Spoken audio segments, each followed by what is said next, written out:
How are you today? I am so good, Veronique. How are you doing today? Good, thank you. I'm so happy to talk to you today because we're going to talk about something very important for women, okay?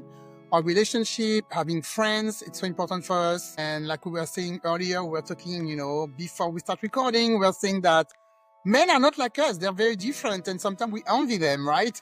Yes, yes, yes. Talk to their friends never, and it's not a big deal. Yeah, it's not a big deal.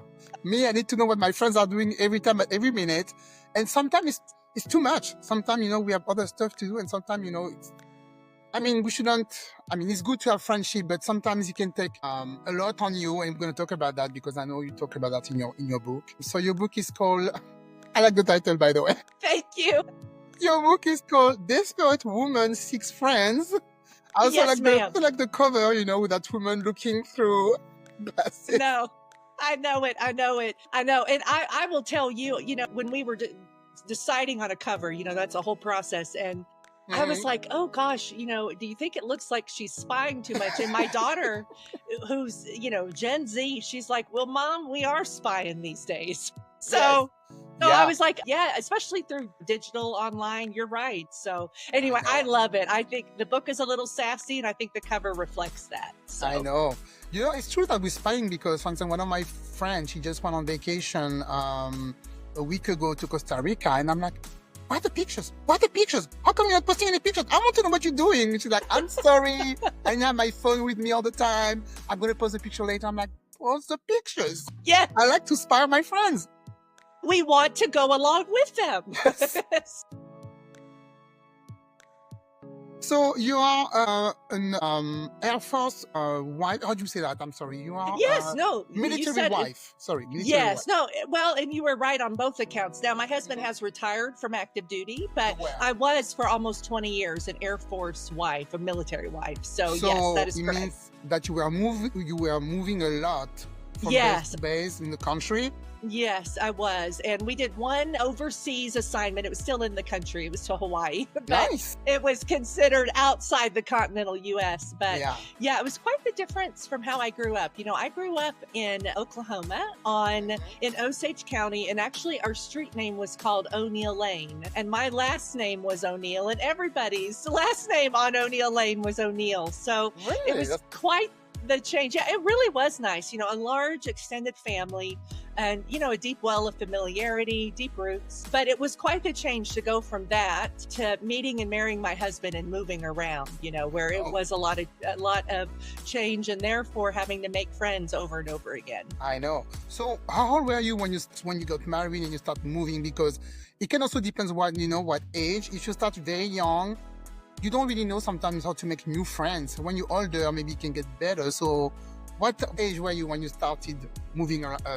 Yeah, you're exactly right. So I was 21. We got married. We met in college, and I only went to college 50 miles away. And so a lot of which I loved my university. I loved it so much. But a lot of high school friends and family members went to the same college. So we got married after my junior year of college and then moved. And so, yeah, that was a stark hard realization for me is that I did not know how to make friends. They just kind of had, by and large, always been there, Okay. and so learning to have to make friends and what all that takes, namely kind of putting yourself out there and introducing yourselves and going first up to somebody and trying to strike up a conversation. That is hard. That is a hard thing, especially when you don't have a history of having to do that. Yeah, because if you were in that nice cocoon with your family, the Exactly. street name, and all Yes. the people in the same environment. In 21, I think you're still like very young, like a baby still, right?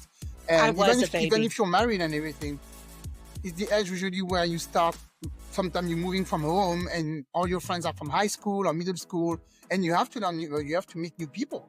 So I can completely imagine how stressful it could be for you. So, what did really motivate you to write that book?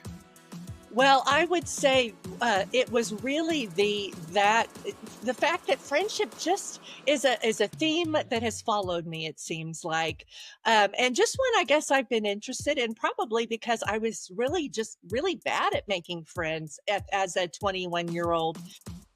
What I know now is that friendship is an art and a skill. We don't always think of it like that because we see other people, they seem to have their people and have it figured out. But for most of us, like I wasn't born with a natural ability to really be great at friendship, like just to be great at putting myself out there. But I learned most of us are that way.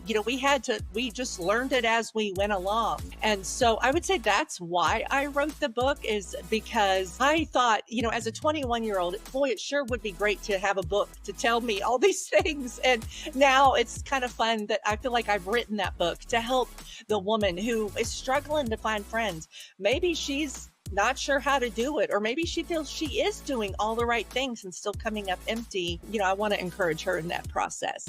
Yeah, because in that process, sometimes you can also be rejected. You talk about that. You mentioned Yeah. the sting of rejection in friendship. So according to you, how can women identify when it's time to let go, or instead of keep trying to be friends with someone? What's the red flag?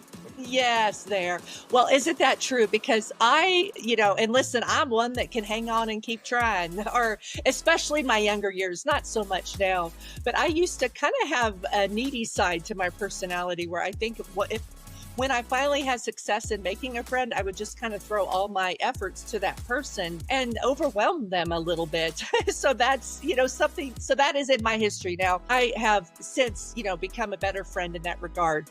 But it's such a good question you ask, Veronique, because it is, you do want to put your efforts. Making friends involves work, it involves effort, intentionality, but you want to put those in places where you feel like you're getting something out of it. And it's true. If you are finding yourself in a friendship that you are the one pretty much always making the plans, always checking in first to see how the other one's doing, or the other one is canceling here and there, that it's hard to kind of look at that honestly and go, you know what, I think this is just not meant to be. But what helps me be able to do that is know, you know what, it is a form of rejection. And yes, all rejections sting, from the minor to certainly the majors.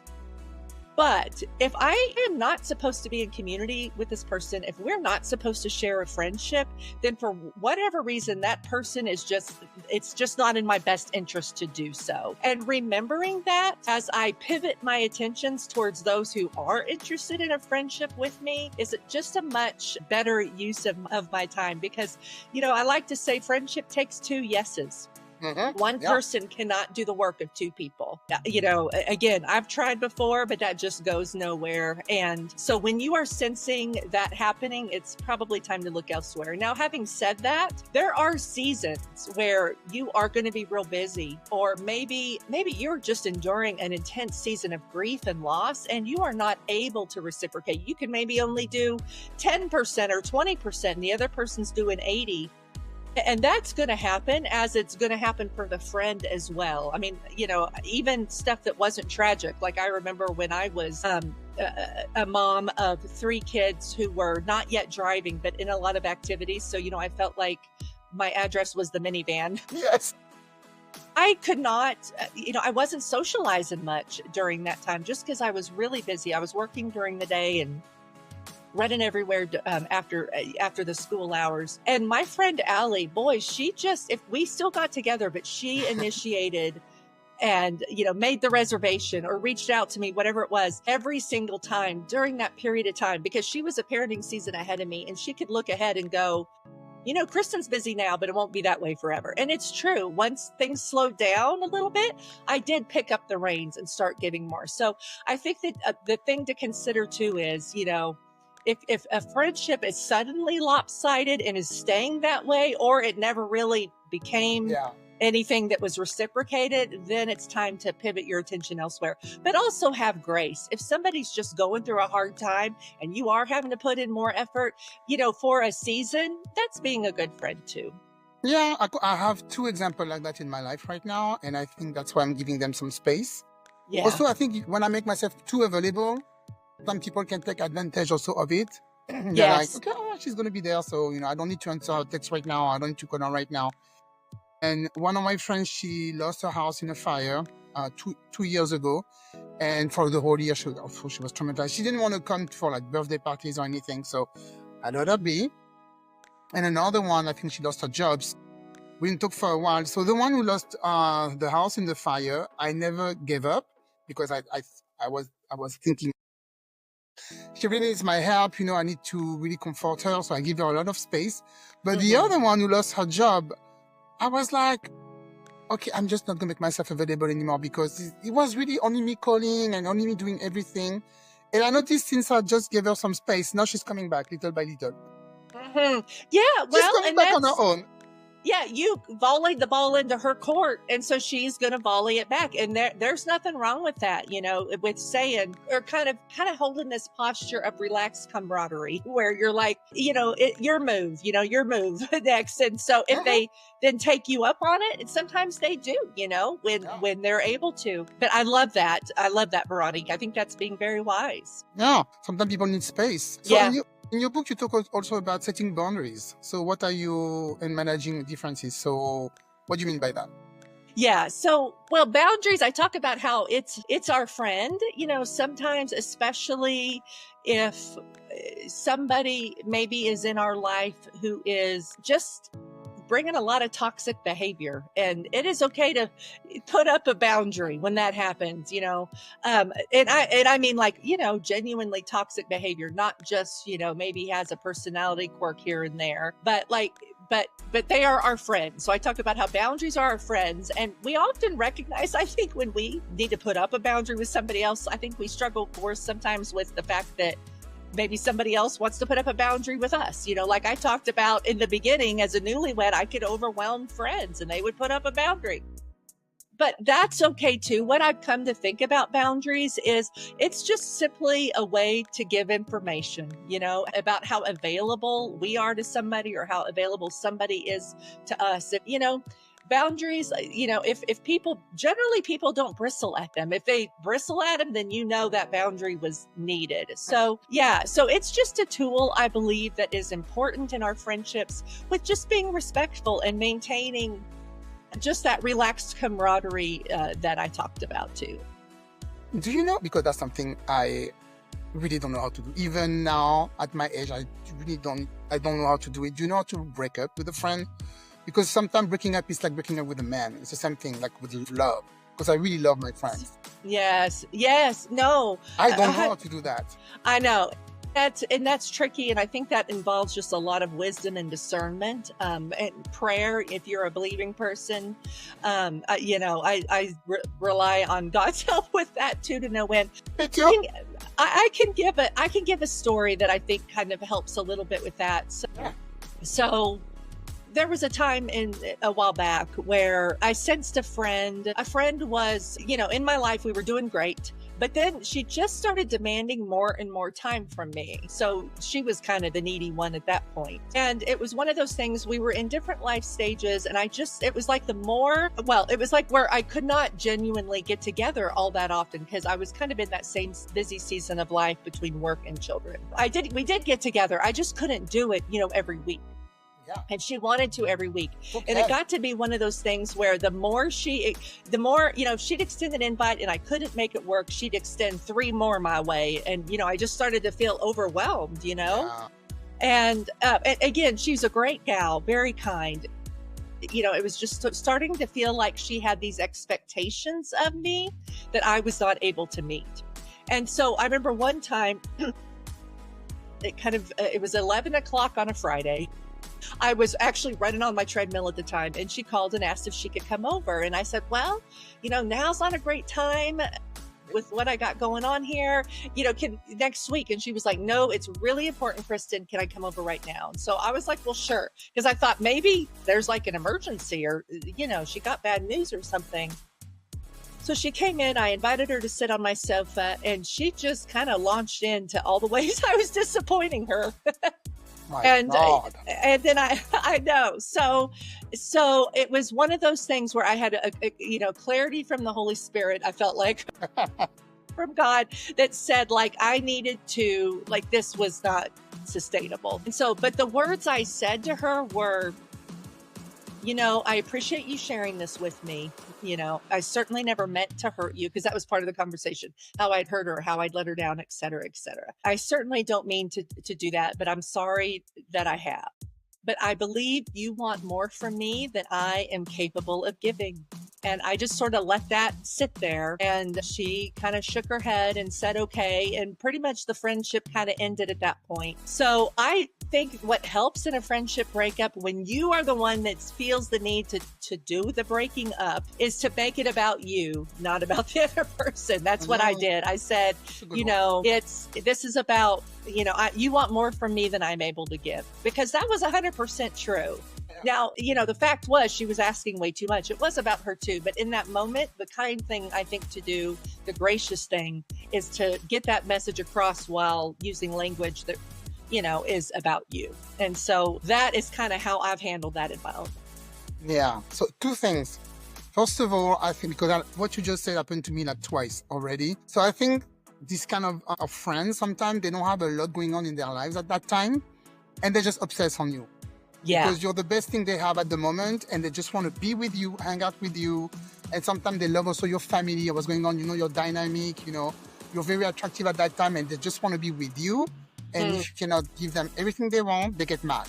So that happened with friends. And second of all, when I want to break up with a friend, because I don't know how to do it, like you said, I don't know how to do that. We talk about faith. Usually I just pray and I say, God, you need to remove this person from my life. And most of the time, all the time, it happens very quickly. We just get into a stupid argument that I didn't even look for. Usually the person is just mad at me for something stupid, and I don't try to really make it up. Right. And I'm like, that's it just happens. Yeah. And we just don't talk anymore. But I know you talk about faith and about Jesus, faith, and friendship. So how does Jesus, help you with this kind of situation? Yeah. Friendship? Yes. Well, I think you're exactly right. Just asking the Lord's help in maneuvering those choppy waters, that's imperative. But I guess Jesus helps me best by being the example of a friend I want to be, because there were times he showed tremendous grace to people. I mean, Judas was one of his disciples who went down in infamy for his betrayal of Jesus. And then also, so Jesus, though, loved him, though, anyway, even though he knew what was, his Judas's part in what was going to happen. So modeling that and having grace with my friends. However, the fact that Jesus also did not just put up with everything that people tried to throw at him. I mean, he had people try to seriously harm him or kill him, throw him off a cliff, and he would just get out of that situation because that was, it wasn't his time yet and he was putting up boundaries at that point, basically, and what was, what kind of behavior he was going to accept and not accept. And along the same lines, Jesus had his 12 disciples, and, he didn't just stand at the city gates and holler, the first 12 people to come up are my disciples. He intentionally sought them out and put forth effort in building those relationships and looking to, for his Father's guidance on who to have. So I think it is okay for us to do the same thing. While we are to be gracious in our friendships, we don't need to cut somebody out over, garden variety mistakes. I know Pope Francis had said at one point, I heard my friend Carrie quoted this, we live in a throwaway culture, and sometimes that works with friendships. We get annoyed over one garden variety thing and we just dump the friendship. Maybe the grass looks greener over here. So we don't want to do that. But at the same time, we don't need to put up with garbage, from people. And it's okay to, if a friendship, the expression is friendship, and I don't remember who said it originally, but we're friends for a reason, a season, or a lifetime. Not all friendships are for a lifetime. And so if we part ways, we part ways. But I would say that's how Jesus has helped me the most, is looking to him as to how to be a good friend. And also in working on my friendship with Jesus makes me a better friend to my friends, I believe, as well. Because when I go to him for, like you were talking about, through the prayer and just direction and discernment, when I go to him first, and instead of maybe demanding everything from my friends, and that's why, like you talked about as well, I think it's great to have more than one good friend, because you don't need 100, you don't even need 10, you just need like 2 or 3, really. 2, 3, 4. then you're not overwhelming the one. But going to Jesus first with whatever is, bothering me, it means that I am better situated to not overwhelm my friends. Yeah, when you say, friends are for a season or forever, Uh-huh. reminds me of the first time I discovered Joel Osteen. I guess you know him. I've heard of him. Yeah. Yeah, I love him. And I read one of his books, and at that time I was really, really not in conflict, but I had this friend also very needy, was asking a lot from me. I just got married, and I Mm. was going back to school, so I was really Wow. busy. And this person thought we were still going to do the same thing as before, but was really busy. And that friend, I had him since elementary school. And, I Mm. was already in my 20s. So we were really Mm. tight. And I read this passage from Joel Osteen saying, friends are not for, forever. Mm-hmm. And you Mm-hmm. don't have to take everybody with you. When I read that, you don't have to take everybody with you, for your future. I'm like, yeah, I don't think I can take him with me this guy anymore. So it Yes. was just like a light bulb. But Yes. Well, in my research for Desperate Woman Seeks Friends, I read a beautiful book by Drew Hunter called Made for Friendship. And in there, he has this great line that's like, that is true. He says, if we were meant to be friends with the same people forever and ever, we'd all just be friends with the people we met in nursery school or kindergarten, And most of us, some of us maybe, but most of us are not. So, yeah, so we pick up new friends along the way and say goodbye to friends along the way as well. I think I kept a lot of friends from childhood because of the internet, because of Facebook, Instagram, and things like that. Because we don't talk every day on the phone. I don't see them, I see them maybe once every 5 years when I go back to France. Yes, Because yes. that's where I grew up. Oh. But without the all those apps, we wouldn't be in contact anymore. So Yes. you cannot keep everybody with you. So what do you think of how did you manage, between, because you moved a lot, the season of loneliness when you didn't have a new friend yet and you were maybe waiting to meet somebody new? Well, were you like praying more, or what did you do? yes, I would say definitely with time. I probably wasn't praying as much as I should have in the beginning, but with time, I was, like, oh, please, Lord. When I think about when we moved to Hawaii, I had this idea in my head, like, we're going to be on this little island, how many people will there be to choose from to even have a friend? And of course, there were lots. But I did pray. And I think when you pray specifically, it's helpful. Like, I stopped praying, Lord, give me friends. I would pray, Lord, open my eyes to somebody this week who I can see and make a connection with. And may their heart also be interested in making a connection with me. And God's not a genie in a bottle. It's not always that it happened that week, but it did happen. And I was going to mention to you that the title of my book, Desperate Woman Seeks Friends. So that actually comes from a time where I was, having a real hard time because I was doing what I felt like were all the right things, to make friends. And it was just, it was not happening. I felt like I could not pay a person to be my friend. And so I told my husband, and this was 2005. So again, before phones are as they are today. So before social media, I should say. And I told my husband one day, I'm going to get a poster board and I'm going to write on it, Desperate Woman Seeks Friends. And I'm going to hold it in the yard because maybe somebody will drive by who's interested, Like I did feel desperate, like I knew I needed them, and I wanted to channel that desperation in a healthy way. So I never actually made the sign, but like I really was this close to doing it. But a little bit after that, I met a friend at the park, my friend Sherry. We just kept showing up at the park at the same time together with our little girls. And we ended up striking up a conversation and making friends. So I think that is just the encouragement. I've had such seasons where I was so discouraged in making friends. Like it just wasn't, I wasn't connecting, with folks. But the Lord was always faithful to bring me somebody. I just had to not give up in the process. Yeah. But the thing makes me a bit, I'm a bit surprised because I have another friend, she's also a military wife like you. Mm-hmm. And they do a lot of activities between the wives, all the Yes. military wives. So I feel that she's moving, not a lot, but she's moving maybe like every 5 years, I think.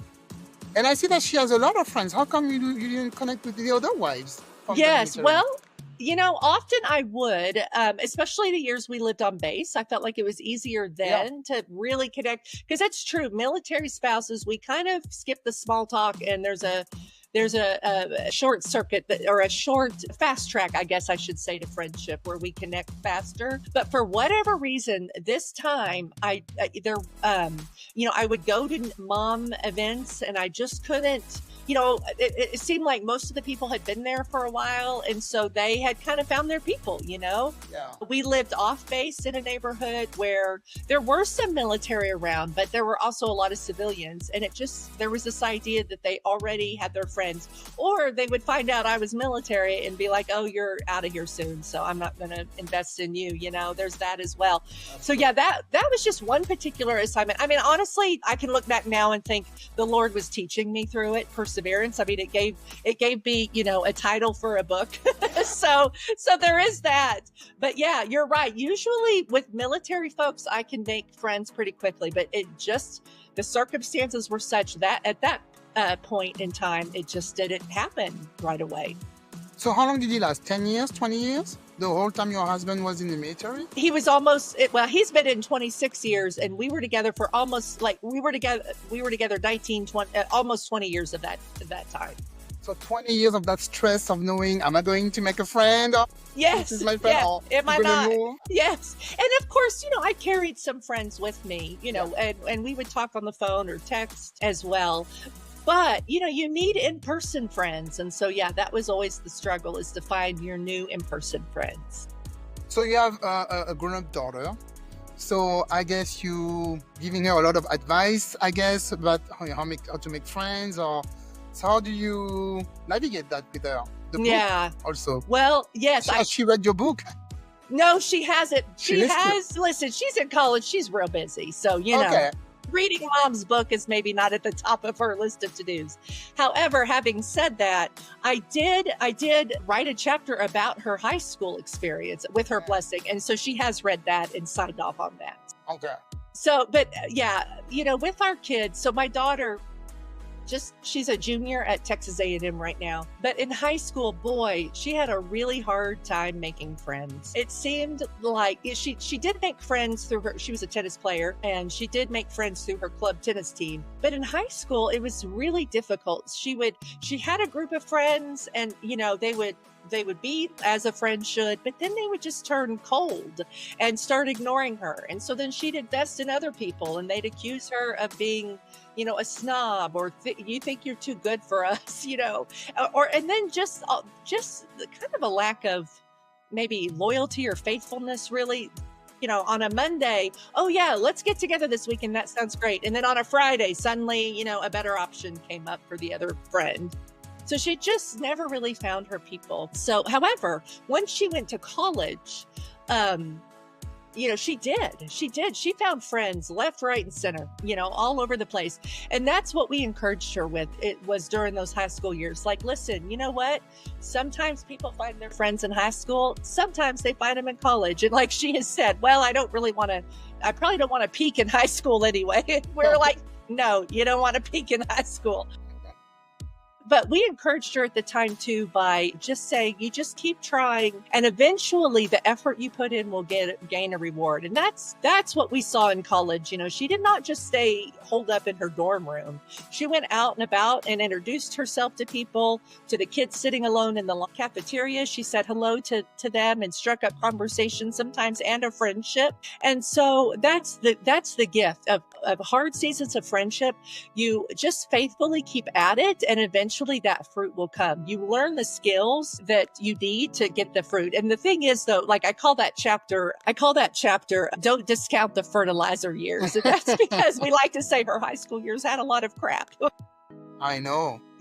But the thing is that fertilizer, just like fertilizer in our fields and our crops, it's what feeds the nutrients to the crops so they grow. And there were nutrients still to be found in those for her. And so we just did our best at the time to make sure she felt loved and accepted at home, and made home a safe place for her, and a place where she could feel like she could be herself during those times, and just encouraged her also in the fact that, Jesus was on the outside as well. he knew what it was to be out on the outside, not invited to the tables of, the quote unquote, cool people at the time. Yeah. And, and so her faith grew during that time as well, relying on him because she understood that he understood what she was feeling and what she was going through.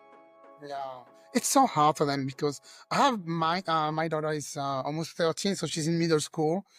And right now she's been that she's in a little cocoon with her little friends, it's already a lot of drama for a 13-year-old. Yeah. I think Yeah. it's too much. Yeah.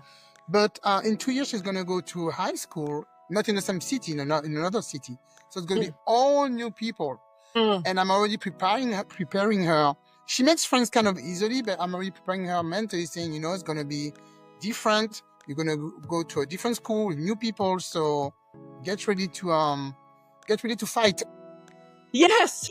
Like there is a nature, there's a component of it that feels like you are having to fight for your people, to find your people. You have to just put in the work and the effort and the intentionality, which could feel like a fight when you're not getting the success you want. But I would say your daughter is set up well. If she knows what it is to make good friends, she can take those habits and what she's learned with her to the new school. So about your book, so you talk about your own experience, talk about faith.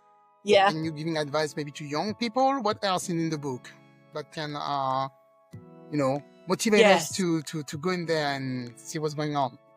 Well, I like to think it's just something that gives you insight into the pitfalls of friendship, but also the possibilities, because my heart is really for the gal who hears this and goes, this is all fantastic and this is wonderful, but I've tried and I'm not meant to have friends. Women are tricky and I just feel like I'm the exception to the rule. And I would say you are not the exception to the rule. If, Jesus walked this planet with friends, which he did, it is God's will for us to do the same. And that includes you as well. And it is possible. Like, we need you in our lives. We need you in the game. Don't give up and just keep trying for the friends, the friends that you need. Yeah, it's so important.